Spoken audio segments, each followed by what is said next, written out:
Who doesn't have one? Raise your hand if you don't have one. Everybody have one? Okay, when you open that, that's what this job's about. Okay, that's why we train. Okay? That's why I'm hard on you sometimes. Why we do what we do is because what you're about to see. Okay, that happened in September. Open it up, look at it.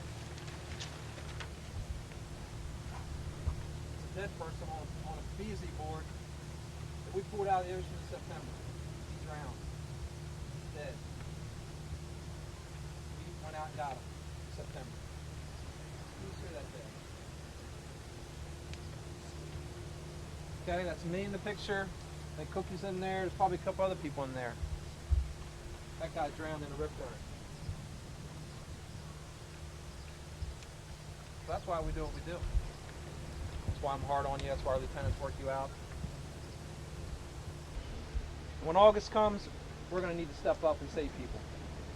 Or people are going to end up like that. Dead. Dead.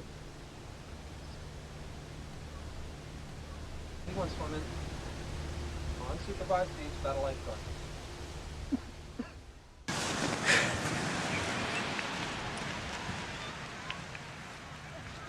Just you want to make sure when you're out, you want to make sure you can take care of yourself and pretty much any situation, so that's why we train so hard. Do you think other patrols train as hard as you guys? Maybe. I mean, I hope they do.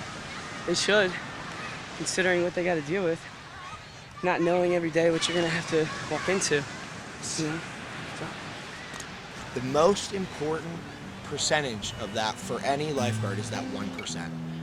And that is when you have a near drowning on Olive. You have a heart attack, a broken neck. All of that 1% combined over this entire beach patrol will save a life.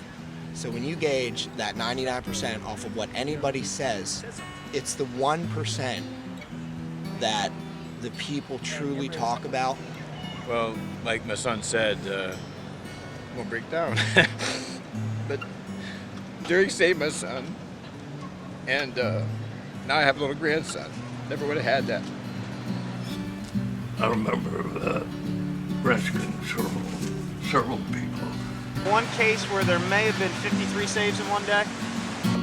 Right off of Olive, and we heard this little girl scream. And they had to comb the bottom for this young boy. And about 30 seconds later, I wasn't going to be able to find him, and one of those miracles that occurs, I bumped into him on the bottom and brought him back up. He's spitting up water, and I can remember it so vividly, life coming back into this guy's eye like it was a Bugs Bunny cartoon, like boing. First we had heard that he was going to possibly be paralyzed from the waist down.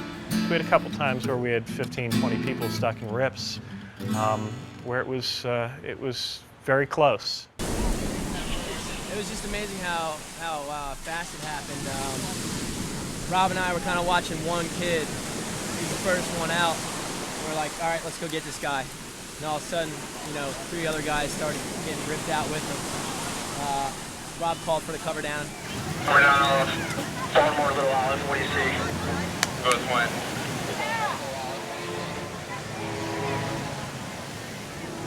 Turned around, had to swim against the rip.